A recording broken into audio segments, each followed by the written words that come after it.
La communication de crise, ça se prépare. Un jour, on est sur un projet qui est un projet de croissance, de développement et un projet ambitieux.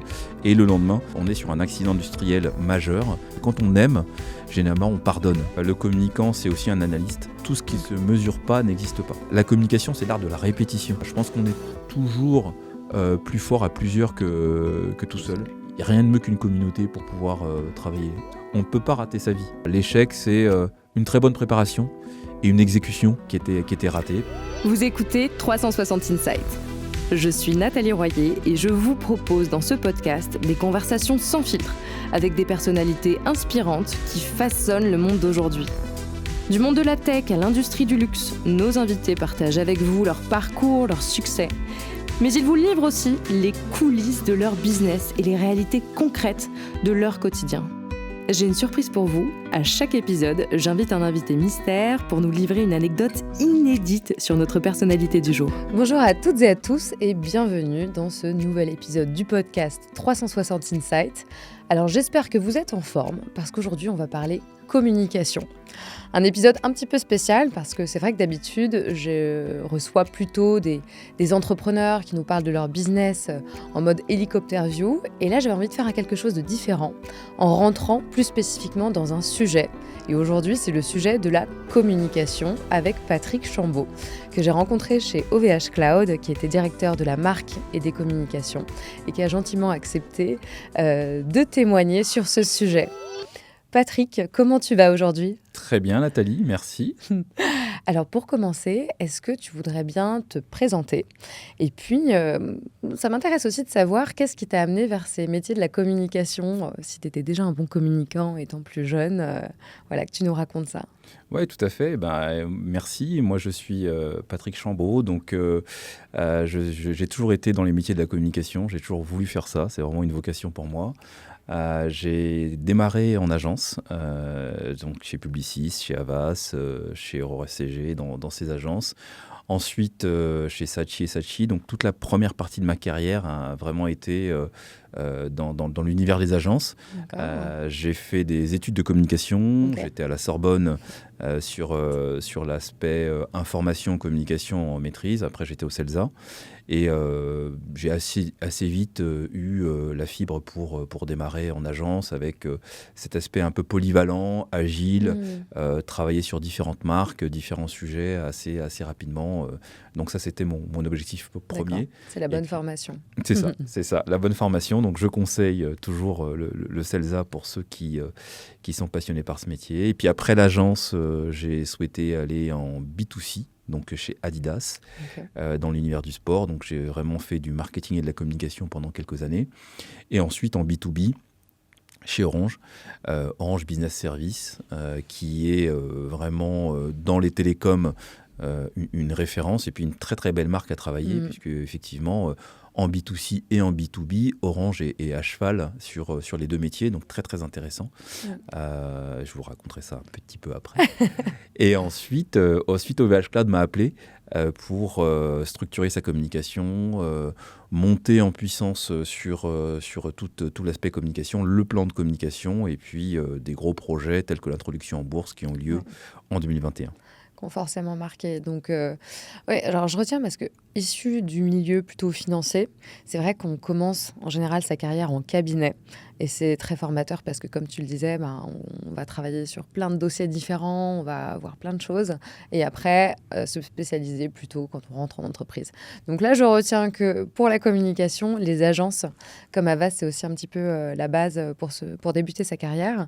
Mais après, tu as fait quand même des expériences assez différentes. Parce que j'imagine qu'entre Adidas, on va vendre des baskets et des articles de sport, et OVH Cloud, où on vend des noms de domaines, et des solutions cloud, il y a quand même un monde. Comment tu t'imprègnes en fait de ces cultures de communication, des codes qui sont probablement différents aussi. Est-ce que tu peux nous expliquer un peu ça ? Oui, il y a des similitudes et il y a vraiment aussi des différences. Donc les similitudes, c'est que la marque cherche toujours à capter son audience, donc à parler à son public, à rentrer en communication avec son public, donc à atteindre son public. Donc les objectifs restent les mêmes, les objectifs de réputation, les objectifs de notoriété, les objectifs d'engagement. Donc soit on est vraiment sur de la visibilité, ou on est sur plutôt de la crédibilité, mais on cherche à atteindre une cible, et atteindre vraiment une audience, un public, et rentrer en résonance avec son public. Donc ça, en fonction des produits qui sont vendus ou des services qui sont proposés, il va y avoir des différentes tactiques, différentes stratégies, mais le fond reste le même. Vraiment, de réussir à conquérir une cible, une audience qui va consommer nos produits, qui va être fidélisé et qui va après recommander nos produits. Donc on est toujours dans une démarche de conquête et dans une démarche de séduction aussi par rapport à une cible. Et ça va de qu'on soit dans le luxe, dans la mode, dans la tech ou dans d'autres univers, on est toujours à la conquête d'une audience et d'un public. Donc en fait, quand tu rentres dans une nouvelle entreprise, tu dois vraiment commencer par comprendre qui sont les clients, ce qu'ils attendent et essayer de comprendre aussi les enjeux de la marque pour pouvoir apporter une réponse qui satisfasse à la fois l'audience qui a envie d'acheter le produit et qui se retrouve dans ces produits-là et la marque qui, elle, a besoin de se faire connaître et de retrouver, donc, comme tu le disais, soit une crédibilité, soit une audience. C'est ça, c'est-à-dire qu'il faut vraiment établir un bon diagnostic. D'accord. Le communicant, c'est aussi un analyste. C'est aussi quelqu'un qui prend le temps d'analyser, de préparer le terrain avant de passer à l'action. Donc il y a besoin vraiment d'avoir ce côté très analytique. Ça peut être sur la partie quantitative ou qualitative. Beaucoup d'études et de sondages sur les besoins effectivement des clients, des prospects, ce qu'attendent les personnes, comment elles consomment. Donc beaucoup de travail qualitatif qui peut avoir lieu en amont. Et puis quantitatif aussi, de savoir effectivement quelle est l'audience en chiffres, quel est le marché. On est à la frontière effectivement de la communication et du marketing pour pouvoir faire une très très bonne analyse de marché quantitativement avant de pouvoir se lancer. Et puis effectivement, quand on est à l'international, il peut y avoir des différences assez fortes entre l'Asie, l'Europe et les États-Unis. On ne communique pas de la même manière en France et à l'international. Tout à fait. Est-ce que d'ailleurs tu adaptes la communication à chaque pays ? Oui, il faut vraiment réussir à être le plus proche des attentes du terrain et des attentes locales et régionales. On ne va pas communiquer de la même manière en Asie et en... On parle de la plaque Asie, mais effectivement, il va y avoir des différences régionales aussi en Asie. En Europe, il va y avoir effectivement aussi des cultures qui vont être très différentes entre l'Allemagne, l'Angleterre et l'Italie, par exemple, sur des modes de consommation. Donc ça, c'est important de bien connaître en fait les cultures locales. Et puis sur la plaque nord-américaine, entre le Canada, les États-Unis et l'Amérique du Sud, il peut y avoir des différences assez fortes donc, sur les différentes plaques. Donc il est important effectivement de bien comprendre les cultures. C'est presque un travail aussi sociologique, de bien comprendre les habitudes. Et donc ça fait vraiment partie en fait du métier du directeur de la communication, de faire tout ce travail d'analyse préalable pour ensuite faire un plan, peut-être, c'est quoi ? C'est un an en général ? C'est plutôt court terme, long terme ? Alors, moi, je suis vraiment une novice de la communication. C'est pas mon fort. C'est pour ça que j'étais aussi très heureuse de t'avoir. Oui, tout à fait. C'est mon petit cours particulier, j'avoue. Donc du coup... Oui, alors plutôt des plans à 1 an. Vision généralement à 3-5 ans pour accompagner la stratégie de développement de la marque ou de l'entreprise. Okay. Donc il est important d'être business partner, de bien comprendre un petit peu le cycle de vente, de bien comprendre ce qui se passe dans l'entreprise. Mais le plan de communication plutôt vocation à être annuel pour pouvoir mettre en place les tactiques et les stratégies, que ce soit médias, que ce soit plutôt sur différents types d'approches, B2C ou B2B, mais une petite année de mise en place du plan et plutôt une vision à 3 ans sur la stratégie. D'accord. En fait, ça me donne plein de questions finalement que je n'avais pas forcément préparées dans le plan. Dans ce plan de communication sur 1 an, tu as forcément des objectifs, des plans de communication sur différents canaux, différents pays. Et derrière, il faut bien mesurer les effets de cette communication. Alors, comment tu mesures les effets de cette communication ? Alors, il faut effectivement savoir, avant de lancer le plan, comment on va le mesurer. Tout ce qui ne se mesure pas n'existe pas. Donc, c'est des KPI hyper précis. Tout à fait. Donc, des KPI précis en fonction de l'objectif. Si c'est un objectif de notoriété, on va essayer de voir où est-ce qu'on est visible, qui nous regarde et quantitativement, quelles sont les personnes qui ont vu ou qui vont voir notre communication. Donc, il y a différents moyens pour ça. Si on est en communication média, il y a énormément de baromètres qui nous permettent de suivre. Si on est en social media, par exemple, on va avoir des KPI qui sont classiques sur les différents canaux. Des KPI qui vont être plutôt sur de la visibilité, d'autres qui vont être plutôt sur de l'engagement. L'engagement, c'est important aussi, c'est-à-dire là, on est vraiment plutôt un peu plus en profondeur dans la relation avec des audiences ou des personnes qui vont commenter, liker, reposter.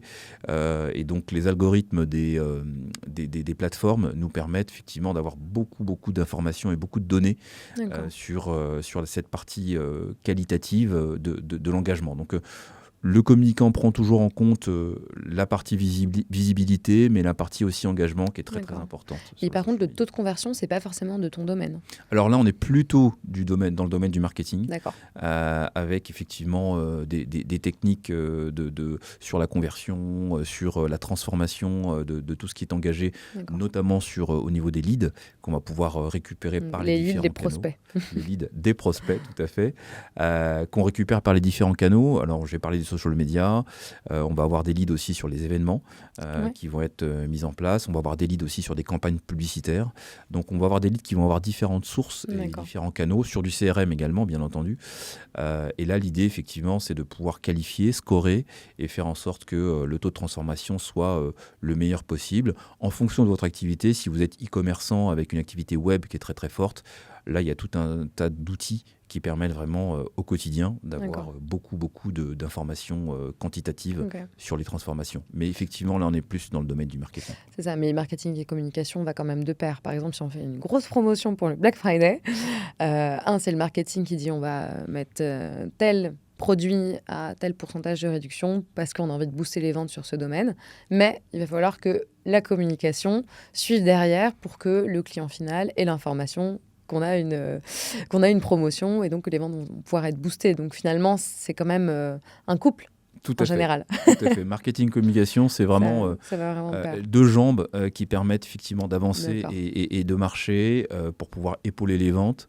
La plupart du temps, les métiers vraiment étant très proches des communicants ont une expérience marketing, des marketeurs ont aussi une expérience de communication. Donc vraiment, les deux fonctionnent ensemble aujourd'hui pour pouvoir accompagner les entreprises dans leur développement et de vraiment comprendre la logique du business, avoir un bon diagnostic sur le business et mettre les actions en place.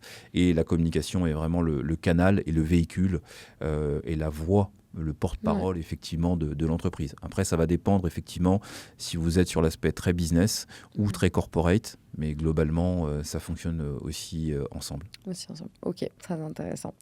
Alors, je me suis un petit peu perdue en chemin. Si on revient plus sur ton parcours, est-ce que tu pourrais nous partager le projet ou les projets qui t'ont le plus marqué, le plus inspiré dans ta carrière ? Alors, en bien ou en mal, hein. J'en ai plusieurs, mais si je devais en sortir un récent, c'est vraiment l'introduction en bourse d'OVH Cloud, qui est un projet moyen terme qui a pris un an et demi de travail, et puis un projet stratégique avec un enjeu important. Pour pouvoir effectivement lever des fonds, faire en sorte que l'entreprise se développe. Donc un projet d'introduction en bourse, c'est un projet qui marque les équipes, qui demande beaucoup de préparation, un travail aussi transversal avec différentes équipes, des équipes métiers, qui sont vraiment des spécialistes de la finance, et puis d'autres équipes qui vont accompagner, aider. Et c'est un projet vraiment qui a été un succès en 2021 et qui m'a marqué en tant que communicant. Ouais. C'est vrai. Alors, pour remettre un petit peu de contexte quand même autour d'OVH, déjà, c'est C'était particulier. Alors moi, tu vois, je suis rentrée en mai 2021 chez OVH et je me souviens très bien que le jour où j'ai posé ma DEM de chez EY, donc mon ancienne entreprise, une semaine après, ils annoncent leur intention d'introduction en bourse. Donc là, je me dis, waouh, super, c'est quand même dingue de pouvoir vivre ça. Hein. Que ce soit, alors moi j'étais en finance, mais c'est une chance de pouvoir vivre ça d'un côté finance, mais côté communication, c'est exceptionnel aussi. Et une semaine encore après, là, c'était l'incendie de Strasbourg. Et donc là, gestion de crise. Exactement.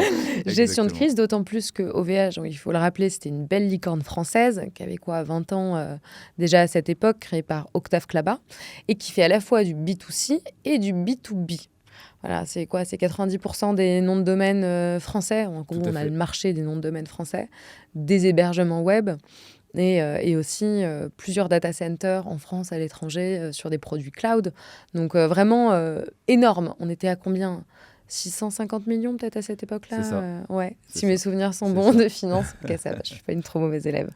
Mais donc, vraiment, situation hyper particulière et exceptionnelle dans une carrière quand même, d'avoir une introduction en bourse qui s'est très bien passée. Alors, tu vas pouvoir revenir un peu plus dans le détail sur ces éléments.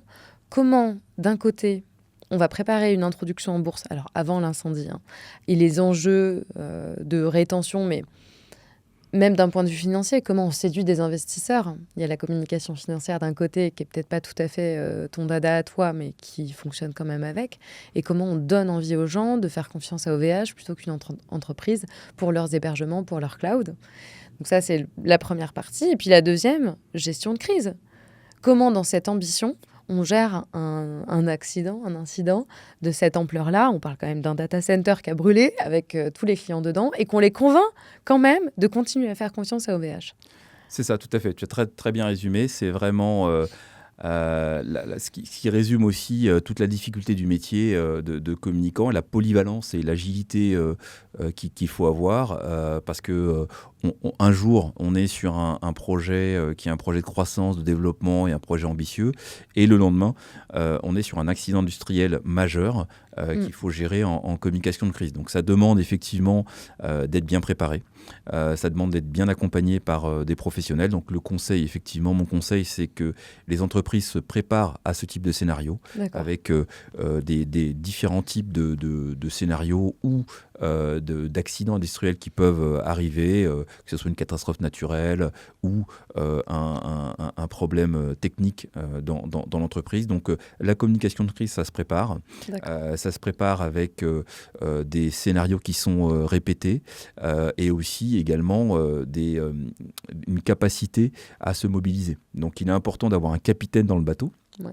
Et donc à ce moment-là, la cellule de crise se monte avec notre DG de l'époque, Michel Paulin, qui réunit son COMEX et une cellule de crise, avec des rôles bien déterminés pour chacun au quotidien, pour pouvoir suivre les éléments, communiquer en temps réel les évolutions et être au plus proche du terrain, au plus proche de ce qui se passe. Et effectivement, cette relation qu'on a nouée avec notre public qui nous suivait a été bénéfique. Notre écosystème nous a soutenus, donc les partenaires nous ont soutenus.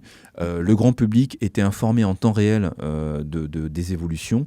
Et puis, l'aspect transparence est très important, c'est-à-dire effectivement être le plus clair possible dans la situation, être le plus transparent pour pouvoir être dans l'accompagnement et au fil des semaines, au fil des jours, évoluer et avoir une sortie de crise qui est envisagée le plus rapidement possible. Là, ça a pris quelques mois, ce qui était logique pour une crise de cette ampleur, de pouvoir communiquer auprès des partenaires, des investisseurs, des pouvoirs publics, vraiment des différentes personnes qui nous suivaient pour être le plus transparent possible et en accompagnement.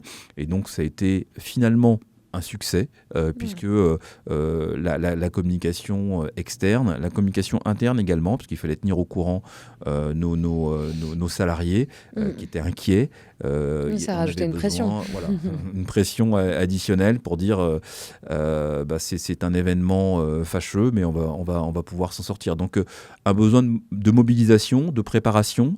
Il est toujours difficile d'anticiper parce qu'on ne sait pas par quel endroit arrive une crise. Elle peut être une politique comme sanitaire ou une crise climatique telle que les événements environnementaux que nous avons vécu récemment.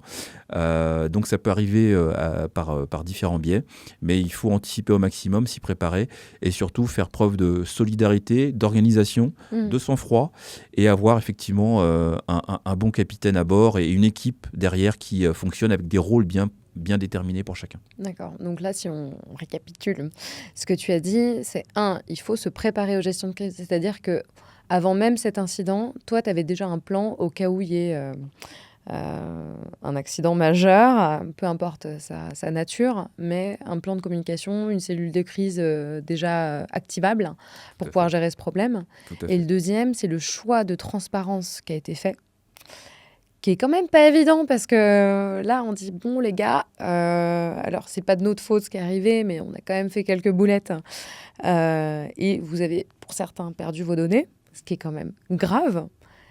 Et tous ces clients-là, parce que dans un data center, alors je ne sais pas combien il y a de clients qui sont, si je sais, mais je ne vais pas le dire, qui sont hébergés, qui ont perdu des données, etc.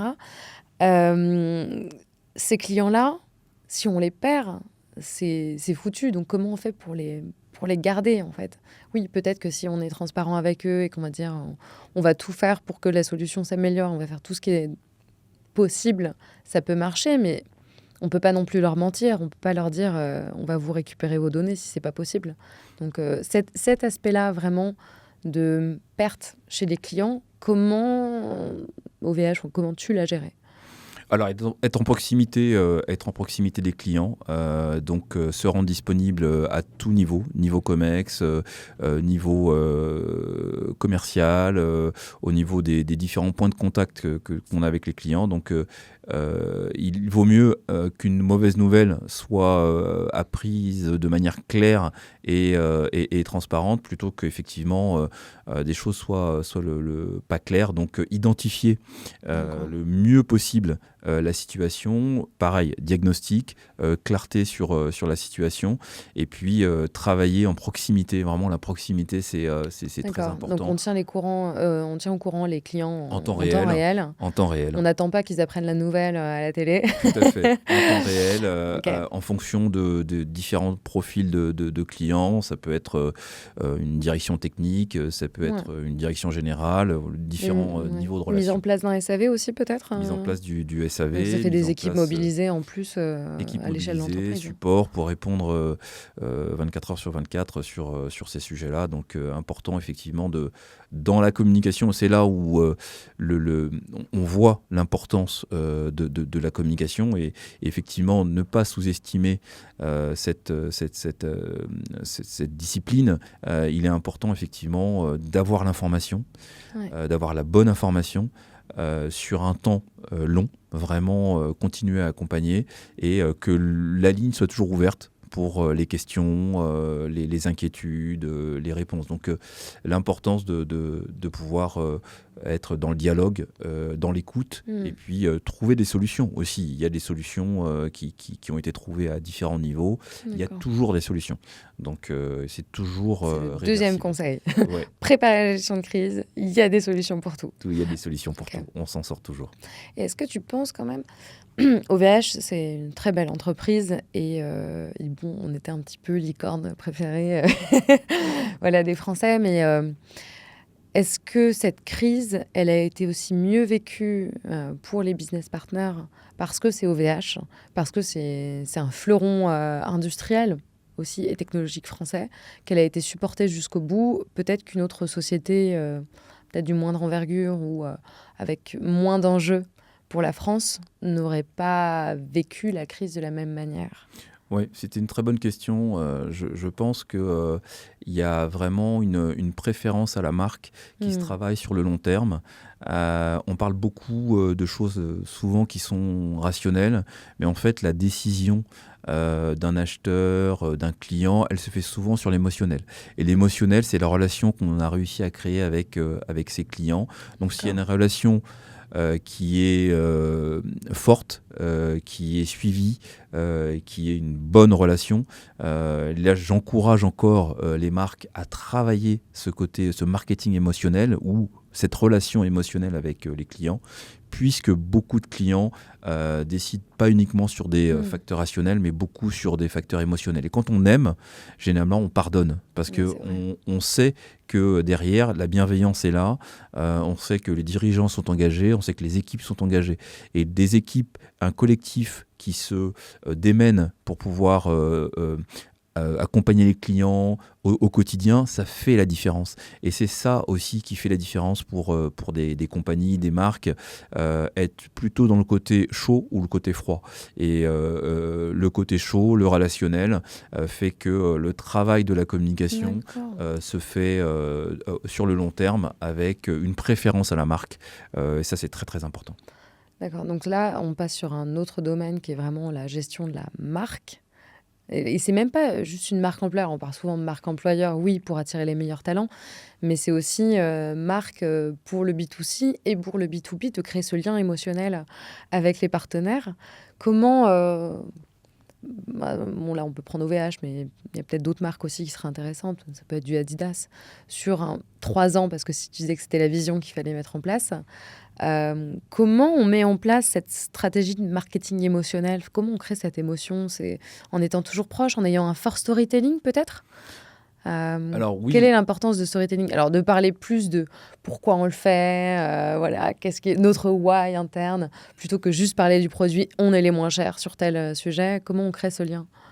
Alors oui, il est important effectivement d'avoir une façon de communiquer, de raconter son histoire. Donc ça, effectivement, c'est le storytelling qui est important de nos jours pour pouvoir séduire notre public. Mais il y a un fondement qui est important, sont les valeurs. En fait, assez souvent, on se rend compte que ce soit en B2C ou en B2B, et on parle aussi de marque employeur, de choix de s'engager pour une entreprise, aujourd'hui, les valeurs qu'on va véhiculer vont résonner plus ou moins avec le public. Donc on va voir des marques de sport qui vont s'engager pour l'environnement. On va voir d'autres entreprises qui vont afficher des valeurs fortes sur l'inclusion, sur des aspects un peu plus sociétaux qui sont importants. Donc le socle, l'un des socles, c'est l'adhésion aux valeurs. Et puis quand ce fondement, il est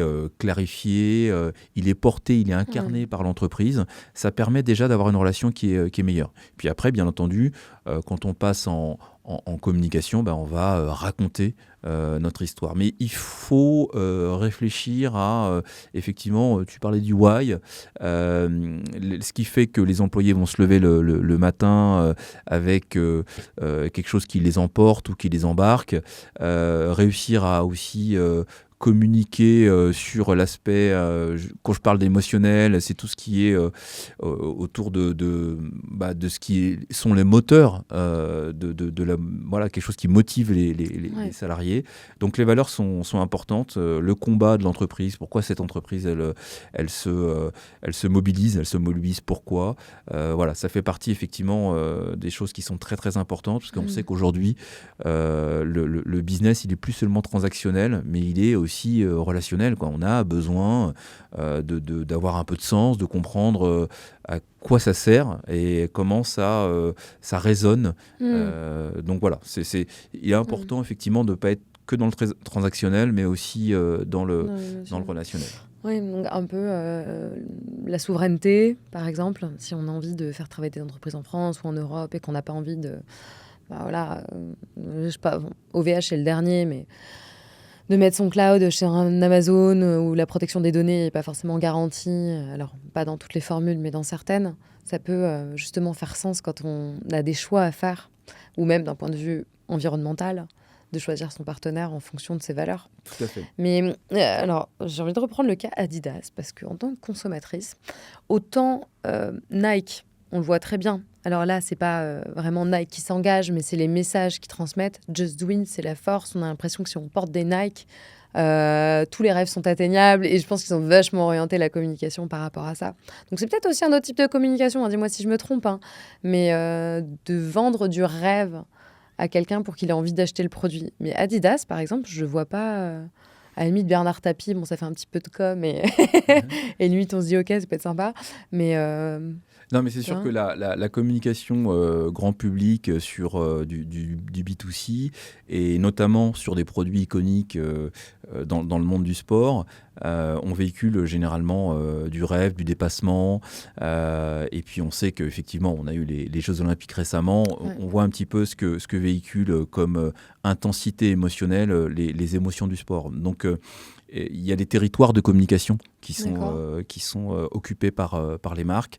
Nike, depuis le début, a toujours été dans le dépassement de soi, et Just Do It, c'est vraiment le symbole et l'expression de ce dépassement individuel et qui va toujours au-delà, et on est vraiment dans la performance. Adidas a eu un territoire un peu différent, beaucoup plus sport collectif, très tourné aussi sur le football, beaucoup plus européen dans sa communication et dans son style de communication, plus discret aussi. Donc là, on avait vraiment deux plaques qui se sont opposées pendant longtemps, la plaque américaine et la plaque européenne, avec un style qui est assez différent. Néanmoins, des audiences ou des publics qui sont les mêmes. Souvent, un public plutôt jeune, un public plutôt adolescent, parce que c'est à ce moment-là que le choix des marques de sport se fait. Et puis aussi, je parlais du marketing de l'émotion, c'est à ce moment-là qu'on a envie d'appartenir à une communauté, à une tribu et à un écosystème. Donc voilà, si effectivement la mode fait que c'est tel type de produit qui est porté dans la cour d'école, c'est à ce moment-là que les choix sont faits. Donc cette conquête, elle se fait effectivement très tôt sur ces publics. Mais effectivement, des styles assez opposés, dans la stratégie différente. En même temps, ça aurait peut-être un peu été compliqué si les deux se battaient sur les mêmes axes de communication. C'est ça. Et d'ailleurs, alors j'ai lu le livre de Shoe Dog, donc c'est par le fondateur de Nike, qui est vraiment un livre que je recommande. Je l'ai dévoré en 2 jours. Je me suis couchée à 5h du mat pour le finir. Et qui explique justement le début et cette compétition avec les marques existantes, notamment Adidas, Converse. Et en fait, même dans le fondateur, il incarne cette valeur de dépassement de soi. Et non, vraiment, c'est un livre que je recommande. Alors, je sais plus, c'est L'Art de la victoire en français. Voilà. Et de Shoe Dog en anglais. Est-ce que tu as déjà eu une communication ratée dans ta carrière ? Alors, une communication ratée, j'allais dire, en tant que telle, pas forcément. J'avais pas forcément d'exemple de communication ratée. Par contre, un exemple plutôt de secteur dans lequel je pense que pour moi, c'est pas forcément une réussite, et plutôt un échec. C'est le secteur de la grande distribution. J'ai commencé dans ce secteur par différentes expériences pour les grands distributeurs, et je pense que c'est pas un secteur qui me convenait dans ses codes, dans sa manière effectivement d'aborder la consommation des clients. Donc voilà, c'est plutôt un univers qu'une communication en tant que telle, mais c'est cet univers de la grande distribution qui ne rentrait pas en résonance avec ce que je pouvais exprimer, ce que je pouvais développer comme plan de communication pour une marque. Peut-être trop transactionnel, peut-être trop dans le discount, pas assez émotionnel. Donc voilà, c'est un univers, on va dire, sur lequel j'ai eu plutôt des difficultés. Si on peut rentrer un petit peu plus dans le détail. Moi, j'aime bien parler des échecs, ou pas forcément des échecs, mais des moments où on ne s'est pas senti aligné et voilà, où on l'a ressenti et qui nous a poussé à faire autre chose dans sa carrière. Comment tu as vécu ce moment, en fait? C'était quoi? Tu étais dans un... Alors j'étais en agence. T'étais en agence, Et donc je c'était sur une m'occupais mission, en fait. une mission. Ouais. Je m'occupais d'un grand compte, dans la grande distribution. Et puis après aussi, je suis beaucoup allé sur le terrain pour voir un petit peu comment ça se passait sur place. Voilà, la mise en place des produits, le travail avec les chefs de produits. Je l'ai vécu comme un désalignement. Un peu sur un peu la partie valeur, c'est-à-dire qu'effectivement cet aspect très axé sur le prix, très axé sur une performance court terme, une rentabilité court terme, fait que la communication, à mon sens, était relativement pauvre, était pas suffisamment inspirante. Donc voilà, le désalignement et la volonté pour moi d'aller vers des communications plus inspirantes, d'aller vers des univers qui sont un peu plus dans la séduction, ou des univers qui sont des univers dans le B2C ou le B2B avec des marques fortes, font que voilà, ce côté très transactionnel m'a pas forcément plu. Et puis effectivement, les axes prix et discount étaient peut-être un peu tu trop... te trouvais pas Je me forcément retrouvais pas là-dedans. forcément. Non. Est-ce que tu as quitté l'agence après ça, ou tu as juste demandé à changer de mission et te retrouver sur Oui, d'autres sujets? j'ai changé de mission, de compte.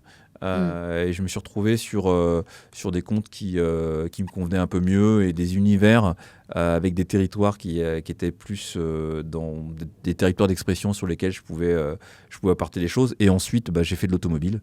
D'accord. Et voilà, ça m'a beaucoup plu. Le produit, le public. Le type de relation avec le public, le type de communication aussi. Donc je m'occupais du compte Renault, je me suis occupé du compte Citroën aussi. D'accord. C'est là que j'ai rencontré Jacques Seguela chez Aurore CG sur Citroën. Voilà, la relation était différente, la relation avec le client aussi, les objectifs n'étaient pas les mêmes. Donc voilà, j'étais vraiment beaucoup plus motivé et beaucoup plus en phase avec ce type de produit et d'univers. Et t'as pas voulu rejoindre après une de ces marques automobiles? Alors non, parce qu'effectivement, je pense que l'opportunité après l'agence pour moi de rejoindre Adidas était aussi encore en relation avec une passion, une passion individuelle pour le sport, enfin personnelle on va dire pour le sport. Donc j'ai allié passion et profession. D'accord. Et j'ai eu cette chance de rencontrer des gens formidables et de pouvoir passer aussi du côté annonceur, de quitter le monde de l'agence après quelques années et de passer du côté annonceur. C'est toujours très différent de passer soit du cabinet, soit de l'agence au côté corporate. C'est ça.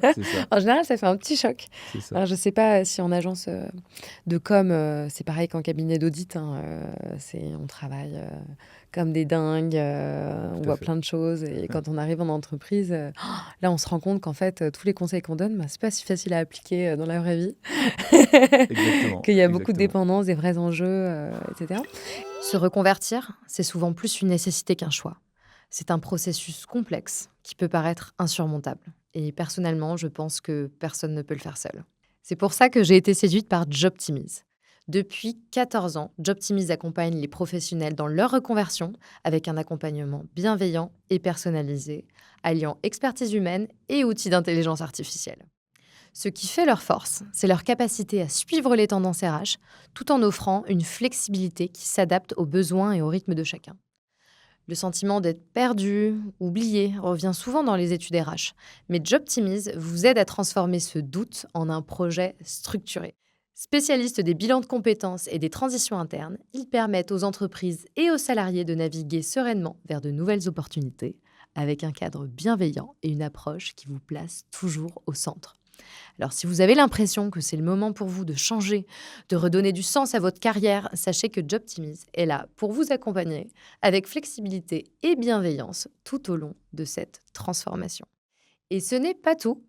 Pour rester à la pointe et maximiser votre employabilité, Jobtimise propose des formations certifiantes en intelligence artificielle avec une approche pratique et personnalisée.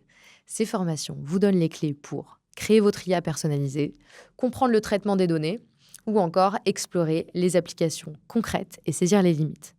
Les résultats, selon le rapport AI de Stanford 2024, ceux qui maîtrisent l'IA générative surpassent leurs collègues avec plus 12% de productivité, plus 24% de rapidité et plus 41% de qualité. Alors, êtes-vous prêt à prendre le virage de l'intelligence artificielle ? Avec Jobtimise, ne vous contentez pas de suivre les tendances, mais devenez vous-même un moteur de l'innovation dans votre secteur. Et alors, je voulais revenir aussi sur ton parcours, qui est assez intéressant et je pense qu'il peut parler à pas mal de monde. En tout cas, c'est ce que je vois, surtout dans mon entourage. Le fait de faire, alors tu n'aimes pas très ce terme, mais je vais quand même l'utiliser, les sauts de puce, de ne pas rester, on va dire, plus de 5 ans dans une même entreprise. Est-ce que tu peux nous expliquer ce choix ? Qu'est-ce qui t'a motivé ? Alors, j'imagine que c'est pas forcément non, j'ai fait le tour et j'ai envie de passer à autre chose, j'ai fini mon plan à 3 ans, ça a porté ses fruits, j'ai changé, mais ça peut être des décisions familiales, juste une envie de voir autre chose. Oui, plusieurs choses. C'est vrai que tout au long de mon parcours professionnel, j'ai beaucoup évolué et fait des périodes de 3, 4, 5 ans dans les différentes entreprises. Donc, c'est l'enrichissement aussi que j'en tire de cette polyvalence, de savoir effectivement travailler différents sujets. C'est quelque chose que j'ai voulu depuis le début. J'ai vraiment voulu pouvoir m'enrichir, pouvoir avoir de la variété sur l'approche. Je pense que c'est important pour un communicant aussi sur cet aspect compréhension des marchés, compréhension des différents univers, de pouvoir se renouveler. Ce qui se passe, c'est qu'on sait que les modes de consommation évoluent très très vite, que les marques doivent se changer, doivent évoluer. Donc je l'ai appliqué aussi à moi-même et j'ai voulu découvrir différents univers. Donc ça a été l'automobile en grande partie en agence, la grande consommation sur Adidas et le sport après. Oui. Avec Orange, l'aspect télécommunication, communication et aussi qui est assez différent. Et puis le cloud avec OVH Cloud, donc plus l'aspect technologique sur les dernières années. Donc effectivement, comme ça, des changements. Et puis aussi par opportunité, par rencontre. C'est-à-dire qu'effectivement, j'aurais pas pensé rencontrer quelqu'un qui m'embauche chez Adidas. Et voilà, il y avait un besoin à ce moment-là. J'ai sauté sur cette opportunité. Quelques années après, je suis revenu à Paris parce que c'était basé à Strasbourg. Donc pour des raisons familiales aussi, il y a des choix qui s'opèrent aussi pour des questions familiales. J'ai 3 enfants, une famille qui était à Paris et moi je travaillais à Strasbourg à l'époque et ma femme était à Paris. Donc les allers-retours pendant quelques années, c'est possible, mais après voilà, besoin de stabilité et de se poser. Donc des choix aussi au niveau personnel pour un équilibre, pour pouvoir aussi être présent avec la famille. Beaucoup de déplacements aussi avec Adidas, j'ai voyagé dans le monde entier. J'avais besoin aussi de me recentrer, de pouvoir me poser. Donc oui, effectivement, différents mouvements sur les différentes expériences professionnelles, mais après un besoin effectivement de pouvoir construire mon nid et pouvoir revenir chez moi pour pouvoir me développer. Et alors, est-ce que tu penses que pour être plus efficace, une entreprise devrait changer son directeur de communication tous les 3 ans pour être sûr d'avoir justement tout le travail que tu fais en amont, voilà, essayer de vraiment comprendre les besoins des clients, etc., pour pas se retrouver dans un phénomène d'inertie professionnelle où on reste sur ses acquis, on cherche pas continuellement à savoir si les tendances évoluent, etc. Ce qui peut arriver dans certaines entreprises. Alors, oui et non, c'est-à-dire qu'il faut effectivement faire en sorte que l'évolution, l'agilité soit présente pour être au contact de son public. Donc, il faut bien comprendre son public, ses évolutions. Quand on vise des audiences relativement jeunes, les modes de consommation, ils changent très très vite. On le voit sur les réseaux sociaux. On a des plateformes qui émergent de type TikTok, de type Instagram, et puis quelques années après, ça change.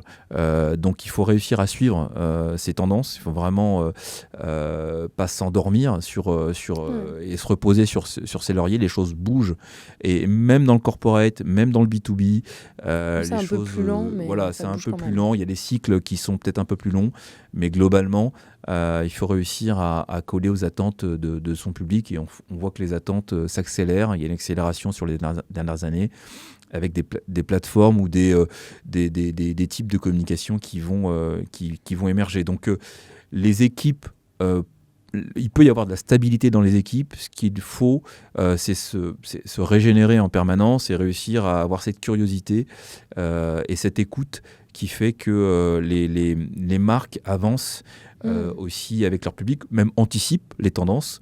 Voilà, il y a des marques qui font la tendance, des marques qui sont proactives, qui sont des marques leaders. C'est important, le leadership dans ces univers communication, marketing, B2B, B2C, ça demande d'avoir une vision. Et cette vision, l'incarner, l'exprimer et faire en sorte que on anticipe la tendance, ou on crée la tendance, ça fait partie de l'innovation. Ça fait partie aussi des marques qui vont oser aller sur des territoires nouveaux et différents. C'est vrai que c'est intéressant. Alors, ça n'a rien à voir, mais je suis tombée sur une citation réelle de Bernard Arnault dans un cours justement de marketing communication, où il dit: nous, on ne fait pas de marketing parce qu'on n'est pas censé faire du marketing. Le marketing, c'est quand c'est quand vous regardez ce qu'attendent vos clients et que vous leur donnez la réponse à leurs attentes. Nous, on crée les tendances. Et donc, on va créer les choses et ensuite essayer de créer un besoin. Et ça ne marche pas toujours. Mais là, c'est un petit peu ce que tu décris, en fait. C'est quand tu es dans l'innovation, tu ne réponds pas forcément aux attentes des clients, mais tu vas créer quelque chose de nouveau. C'est ça ? Oui, c'est une autre manière de marketer ou de communiquer. On est plus dans le domaine de l'influence, c'est-à-dire effectivement, on va être un peu plus dans la création d'une tendance, dans l'innovation, dans la disruption, pouvoir effectivement se positionner différemment, pouvoir créer des choses nouvelles, pour être en rupture avec ce qui existe. Et effectivement, voilà, innover, créer la tendance. Mais pour moi, on reste quand même dans un marketing d'influence qui porte peut-être pas le nom de marketing, effectivement. Et le fait d'utiliser, par exemple, des personnalités, d'utiliser des stars, de faire en sorte que les personnes, dans leur quotidien, vont porter les produits, vont créer les produits très en amont, vont aussi collaborer, travailler. Voilà, ça fait partie de techniques qui sont plus discrètes, plus subtiles, mais ça reste de l'influence et de la communication et du marketing, mais qui est peut-être un peu moins marchand et un peu plus sur de l'influence. D'accord. Alors, du coup, ça me donne 2 questions. Après, j'arrête parce que sinon, on va dépasser, on va y rester des heures, mais je te dis que c'était ma masterclass. Alors, la première, c'est communication B2C versus B2B. Est-ce que tu peux nous expliquer quels sont les canaux de communication ? C'est pas forcément les mêmes, on ne communique pas de la même manière. Et ensuite, tu as parlé... Alors, du coup, c'est une troisième question. On va essayer de tout faire en un. La deuxième, c'est que tu parlais justement de l'influence. Et moi, je me demande, par rapport à tous les canaux qu'on a aujourd'hui de communication, on a TikTok, Instagram, on peut avoir Twitter, on a les influenceurs qui comptent aussi sur toutes leurs plateformes, on a le traditionnel site web, on a LinkedIn qui peut aussi marcher. Comment on se sert de ces plateformes et est-ce qu'il y en a qui sont plus adaptés à un certain type de population? Quels sont les types de produits qu'on va balancer plutôt sur Instagram ou dans les pubs de jeux vidéo? Enfin, il y a tellement de canaux différents. Comment tu les intègres dans la stratégie? Ouais, très bien. Et ce sera déjà pas mal. Alors, B2B, B2C, pour moi, c'est y a vraiment des similitudes sur les objectifs de notoriété, de réputation, de visibilité et de crédibilité et d'engagement. Par contre, le B2C va être vraiment plutôt adressé au grand public, plutôt adressé à une audience large et plutôt dans un rapport de consommation et un rapport marchand. Donc là, on va trouver les grands distributeurs, on va trouver les grandes marques qui vendent des différents types de produits, voilà, l'automobile, les parfums, etc. Dans le B2B, on va être plutôt dans un rapport plutôt partenarial et plutôt d'entreprises qui parlent à d'autres entreprises. Donc un achat, on va dire, de biens, pas forcément par un consommateur final, mais plutôt une grande corporation ou un partenaire. Et là, dans les différences qu'on va pouvoir trouver dans la communication, on va être moins mass média. Alors que dans le B2C, on va vouloir toucher un public très large. Effectivement, quand on veut vendre des chaussures à un large public, il faut aller sur des médias de masse. On va être plutôt dans la niche sur le B2B et sur une communication qui va être très sélective avec des canaux qui vont être appropriés. Donc effectivement, la relation commerciale est importante.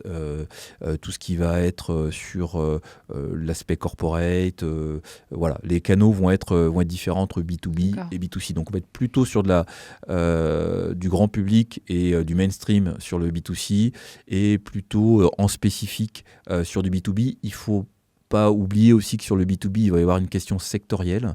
Quand on est dans la finance, quand on est dans les télécoms, dans le cloud, dans la techno, on va avoir des approches qui vont être un petit peu différentes. Donc il y a une notion de crédibilité et d'expertise sectorielle qui va être très très importante dans le B2B. D'accord.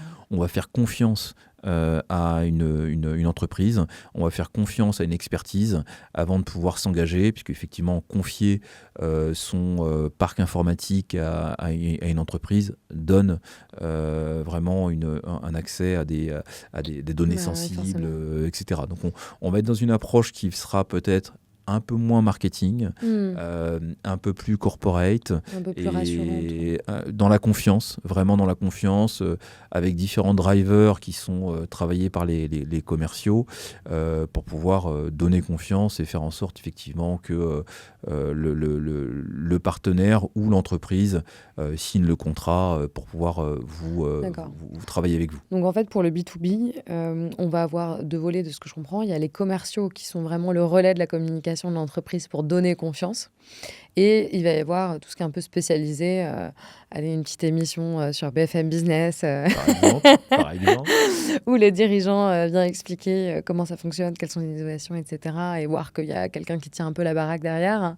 C'est ça. C'est ça. C'est-à-dire effectivement être dans la crédibilité, que ce soit sur l'événementiel, que ce soit sur de la communication plutôt média, RP, journalistique, sur également les réseaux sociaux, hein, parce que ça c'est aussi très très fortement utilisé dans le B2B. Hein. On parle de LinkedIn, qui est le réseau phare sur le B2B. Sur le B2B. Ok, donc c'est important de faire du LinkedIn en B2B. Important. Ouais, même encore maintenant, parce que j'ai l'impression qu'il y a un peu la tendance où finalement on partage pas que du pro sur LinkedIn, mais de plus en plus de perso. Et il y a pas mal de personnes qui se défont justement de LinkedIn parce que il n'y a plus assez de valeur ajoutée professionnelle.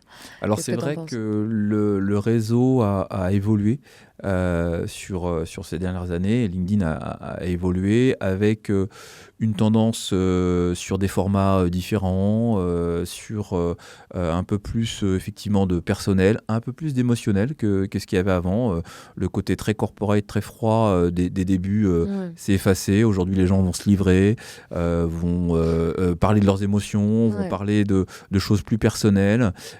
C'est aussi une tendance forte du pro-perso qui se mixent et qui se mélangent entre, il n'y a plus trop de différence entre le week-end et la semaine, entre mes challenges personnels et mes challenges professionnels. Pourquoi aussi? Parce que beaucoup d'entrepreneurs ont une vie qui est sur les réseaux et qui vont mélanger ou mixer différents... On partage son expérience entrepreneuriale. On partage une expérience perso plus que pro. Mais ça, je pense que c'est aussi intéressant de se dévoiler un peu et d'avoir des choses qui soient un peu plus dans l'émotion et un peu plus dans leur proximité. Ouais. Et en termes de budget, juste pour avoir une idée, pour générer un lead, toucher une personne, on met combien en moyenne en B2B et en B2C? Alors, c'est de l'ordre de 1 à 10 à minima. 1 euro investi en B2B pour toucher son prospect. On met minimum x10 en B2C parce que les canaux sont pas les mêmes. On a vocation à toucher un public beaucoup plus large. Et puis, effectivement, le paid media sur certaines plateformes va être beaucoup plus cher. On va être plutôt, effectivement, sur ce rapport de 1 à 10. Tu me posais la question aussi des différents types de tactiques et de canaux dans les plans médias avec toutes les plateformes qui sont à disposition pour toucher le public.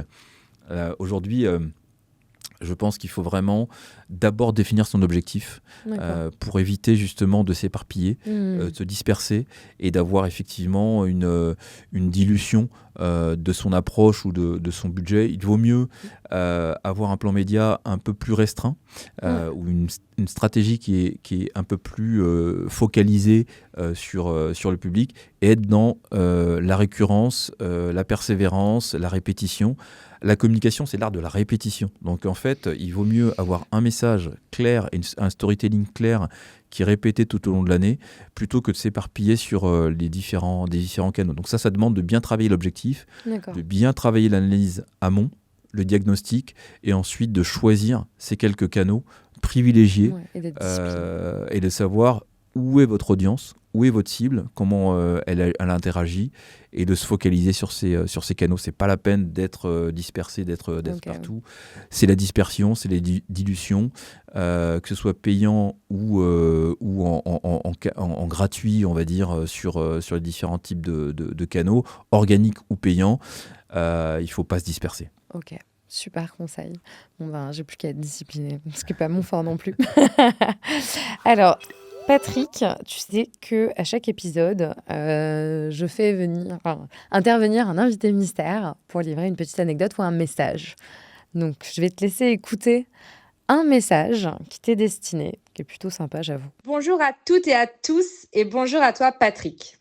Je suis plus que ravie de me prêter à l'exercice de l'invité mystère. Allez, je me lance. Patrick, tu fais clairement partie de mes rencontres de 2024. Tout a commencé sur LinkedIn. Je t'ai ensuite invité au micro de Take Your Place pour donner la parole sur le rôle et la place de la communication au sein des organisations. Ça aurait pu s'arrêter là, mais non. On lance en 3 semaines notre premier débat entre DIRCOM qui réunit plus de 100 connectés. Et c'est le premier d'une longue série. Alors, ce sont des rencontres comme la tienne, Patrick, qui me donnent envie de me lever le matin. Alors, j'ai une mission si tu l'acceptes. Poursuivre nos duos pour faire bouger les lignes et positionner la communication comme business partner. Dis-moi si tu l'acceptes. À très vite et bonne écoute à tous. Super. Je suis ravi, effectivement, de la rencontre avec Fanny, qui est une entrepreneuse qui a lancé Take Your Place. Take Your Place, c'est vraiment pour les directeurs de communication un espace, une communauté qui permet effectivement de prendre sa place de business partner. D'accord. Et ça me parle en tant que professionnel de la communication. Je pense que ça parle à beaucoup de directeurs de la communication, de vraiment réussir à s'intégrer dans la discussion et s'interfacer avec des COMEX, avec des directeurs généraux, avec des directrices générales, avec différents types de profils high level dans les entreprises, pour pouvoir faire en sorte que la communication ait une place privilégiée. Vraiment, c'est la vitrine de l'entreprise. Il est important, effectivement, d'y accorder une place pour les directrices, directeurs de communication ou aux responsables de communication, chargés de communication d'une manière générale. Vos équipes de communication ont une importance de premier ordre. C'est la voix de l'entreprise. C'est ce qui vous permet d'entrer en relation avec votre public, bien entendu en relation avec les équipes marketing. Mais voilà, je crois dur comme fer au futur de cette relation justement avec Fanny et puis toute la communauté des DIRCOM. Donc merci pour ce message. Où est-ce qu'on peut retrouver Take Your Place, invité au micro? Donc il y a une émission, un podcast. Alors oui, si on peut faire un petit peu de Take Your pub. Place, il y a effectivement un site web. Donc vous allez trouver Take Your Place assez facilement. Vous pouvez vous J'aime bien inscrire le nom en plus. à la newsletter. Il y a une newsletter. Il y a généralement régulièrement des événements qui vont être pour l'instant virtuels. Pourquoi pas par la suite d'autres types d'événements physiques. Une idée que je lance à Fanny pour développer la communauté et le relationnel. En tout cas, des événements réguliers tous les trimestres pour pouvoir se retrouver autour d'une thématique avec des experts qui viendront débattre. Donc des débats qui sont animés et qui sont vraiment riches d'enseignements. Un Patrick qui a déjà fait une émission. Voilà. Donc Take Your Place, c'est vraiment pour tous les directeurs de communication qui cherchent à un enrichissement, un partage, vraiment discuter, échanger, débattre, se professionnaliser aussi et continuer à être compétitif voilà, sur différents types de sujets. Il n'y a rien de mieux qu'une communauté pour pouvoir travailler sur ce sujet-là. C'est sûr. Hein. Il y en a de plus en plus des communautés spécialisées. Je vois le Women Sales Club ou les Women in Tech. Enfin, tout ça parce que finalement, quand on est entreprise, quand on a un poste de DIRCOM, par exemple, on est assez seul en fait, à prendre ces décisions. Et si on n'a pas cette communauté autour de nous, on va pouvoir échanger, échanger des bonnes pratiques, des idées, des tendances. On peut aussi... pas se laisser aller, mais se reposer un petit peu sur ses lauriers et pas avoir la meilleure stratégie pour l'entreprise. Donc, je sais pas ce que tu en penses, hein, mais en tant qu'entrepreneur, je sais qu'on se sent très seul parfois et ça fait du bien d'avoir une communauté avec laquelle échanger sur toutes les problématiques auxquelles on peut être confronté. Ouais, je suis un grand fan, moi, de cette approche dans ma vie pro et dans ma vie perso. Il y a beaucoup de littérature autour de ces sujets-là, mais l'interaction, l'échange, c'est ce qui fait vraiment la richesse et l'intérêt aussi. Voilà, si je devais citer un livre qui m'a passionné, c'est The Good Life. Je l'ai pas lu celui-là. Et qui parle effectivement de cette notion. Donc c'est une étude qui a été menée pendant 75 ans par Harvard sur le bonheur humain.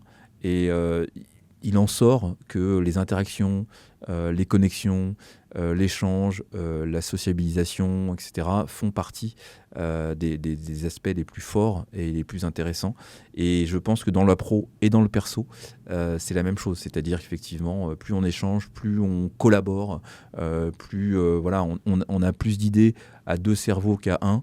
Voilà, c'est ce qui fait que le progrès, l'intérêt est présent. Donc je suis assez fan de ces interactions, de ces échanges, débats, échanges autour d'un café qui permettent effectivement d'enrichir les idées.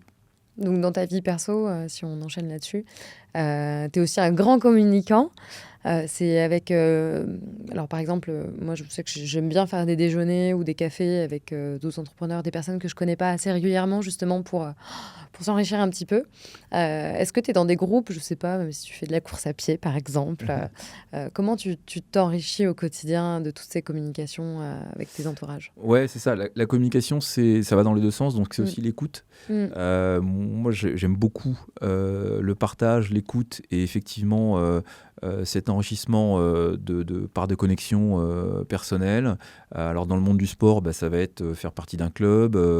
Dans le monde un peu plus amical, effectivement, c'est avoir régulièrement des échanges, un café, un dîner, et ça permet d'avoir différents horizons aussi de personnes qui travaillent dans des métiers, ça peut être de la politique, ça peut être du business, voilà, des personnes qui ont des approches différentes.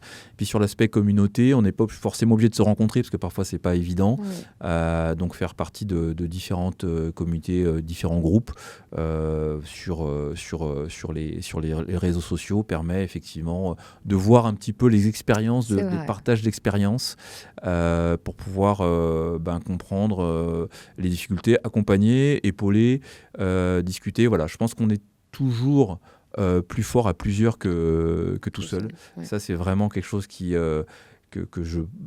auquel je crois. Et puis, voilà, la communication dans les deux sens, émettre, mais aussi savoir recevoir. Et je pense que cette écoute, cette bienveillance est primordiale. Si j'avais pas été communicant, je pense que j'aurais été soit psy, soit journaliste ou sociologue. En tout cas, je pense que voilà, l'aspect interaction individuelle ou collective fait pour moi partie de la richesse humaine, et on découvre des parcours différents, des personnes qui ont fait énormément de choses. J'encourage mes enfants à voyager, se développer. J'ai un fils qui est parti en Amérique du Sud très longtemps pour pouvoir se développer et faire un mini tour du monde. C'était vraiment génial à son âge. Il a 24 ans. Faire ça, ouais. J'encourage mes filles aussi, j'ai 2 filles, à pouvoir le faire. Donc je pense que c'est vraiment être en immersion, en connexion, en contact avec différents types de personnes dans le monde entier qui permettent de s'enrichir et de se développer. Donc voilà, j'encourage effectivement ces expériences. En tout cas, ça peut être très simple, ça peut être justement autour d'un café, comme on le disait. Ça suffit, 1 heure autour d'un café, ça suffit pour apprendre plein de choses. C'est ça. C'est l'ouverture d'esprit, la bienveillance alors. Écoute, bienveillance, ouverture d'esprit. Tout à fait. C'est ça, on peut résumer comme ça tes valeurs ? Tout à fait. Tout à fait. Bon, je me suis un peu foirée sur le 360 parce que finalement, on a passé beaucoup de temps sur la communication et pas assez sur le perso, et l'heure tourne. Est-ce que tu aurais un message à faire passer avant de passer au crible ? Oui, alors un message à faire passer, c'est vraiment de considérer la communication comme une chose très très essentielle et importante pour l'entreprise. S'équiper avec des outils, travailler ses plans, anticiper, et aussi faire en sorte que les équipes se sentent bien. C'est important parce que c'est elles qui vont être aussi les premiers ambassadeurs, ambassadrices de l'entreprise. Donc ça, c'est un message plutôt pour tous les dirigeants, de bien choyer la communication de l'entreprise. C'est important. Je retiens. Ensuite, entre la théorie et la pratique, pas sûr que je sois au niveau. Alors, du coup, pour finir, le crible, quelques questions un peu plus personnelles cette fois-ci. Si tu ne devais citer qu'une rencontre, celle qui a changé ta vie, laquelle serait-elle ? Je pense que celle qui a vraiment changé ma vie, c'est la rencontre avec Jacques Séguéla, donc ça remonte. Grand respect pour ce publicitaire qui a toujours cru en lui, a toujours eu cette motivation, ce désir, cette faculté à rêver. Et voilà, rien n'est impossible avec Jacques. Donc voilà, c'est la rencontre qui, assez jeune, a fait en sorte que je suis toujours resté dans le positif, dans la façon d'avancer qu'il a eu toute sa vie. Voilà, grand respect à lui et à son parcours sur l'aspect communication publicitaire. Voilà, c'est vraiment une figure inspirante pour moi. Ok, super intéressant. Est-ce que tu as un mantra ou une maxime qui te guide au quotidien ? Tu parlais du rêve. Une maxime, effectivement, ce que je disais, c'est que on est plus fort à plusieurs que tout seul. Tout seul, on dit que on peut aller vite et que ensemble, à plusieurs, on peut aller plus loin. Je pense que c'est vrai pour les équipes, pour les personnes qui travaillent avec des équipes, même pour des personnes qui sont dans l'entrepreneuriat et qui peuvent se sentir seules, s'allier avec un groupe, travailler en collectif, échanger, partager. Je pense que ça ouvre des portes, ça permet d'aller plus loin.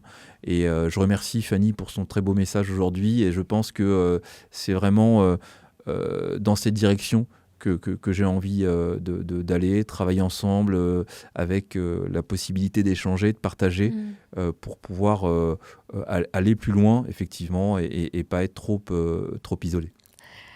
Est-ce que tu aurais un échec à partager et comment tu l'as vécu? Oui, alors un échec un peu personnel, plutôt sportif. Voilà, c'est le marathon de Chicago que j'ai fait il y a quelques années, qui est peut-être le marathon sur lequel je m'étais le mieux préparé.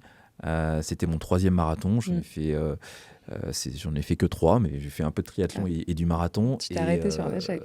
et je m'arrête sur mon dernier marathon qui est un échec cuisant, puisqu'effectivement, au 25e kilomètre, j'ai eu une panne sèche. Alors, j'ai réussi à le terminer, mais je suis arrivé en pleurs et j'ai vraiment eu très très mal, beaucoup de douleurs. Et voilà, l'échec, c'est une très bonne préparation et une exécution qui était ratée, parce que je n'ai pas suivi mon plan.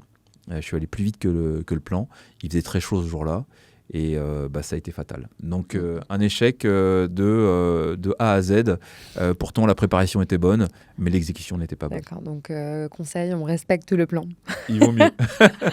Moi, ce que je retiens, c'est que les choses ne se passent jamais comme prévu. Donc c'est un autre sujet. Et la petite dernière question que j'aime beaucoup. Pour toi, qu'est-ce que signifie réussir sa vie ? Alors, c'est intéressant comme question parce que justement, j'écoutais Marc Wielinski qui a écrit un livre sur ce sujet-là et qui disait « On ne peut pas rater sa vie ». En fait, donc on peut que la réussir, et j'adore cette approche parce que notre vie, notre existence, on la traverse, on la vit, et on ne peut que réussir sa vie. Donc il faut effectivement pas se mettre de barrières, continuer à rêver. Il y a beaucoup de possibles. Il va y avoir des hauts, il va y avoir des bas. Mais cette notion de réussite, elle n'est pas unique ou réservée à certains ou quelque part sur une planète autre. On ne peut pas rater sa vie, on la vit, on traverse sa vie. Donc forcément, on va réussir. C'est beau. Écoute, Patrick, merci beaucoup d'avoir participé. C'était super intéressant et tu vois, j'aurais pu parler encore très longtemps. Mais donc encore un grand merci. Et on te dit à très bientôt, peut-être sur LinkedIn, si on peut se retrouver. Merci à toi, Nathalie. Je vous remercie d'avoir écouté le podcast. Si vous vous êtes senti grandi à la fin de cet épisode, et c'est ce que je souhaite profondément, n'hésitez pas à liker, à mettre un commentaire ou à me contacter directement pour me donner vos feedbacks ou encore pour me proposer des personnalités extraordinaires dont vous auriez envie de tout savoir. Je serai très heureuse de vous lire. Je vous souhaite une très belle journée à toutes et à tous. À très bientôt.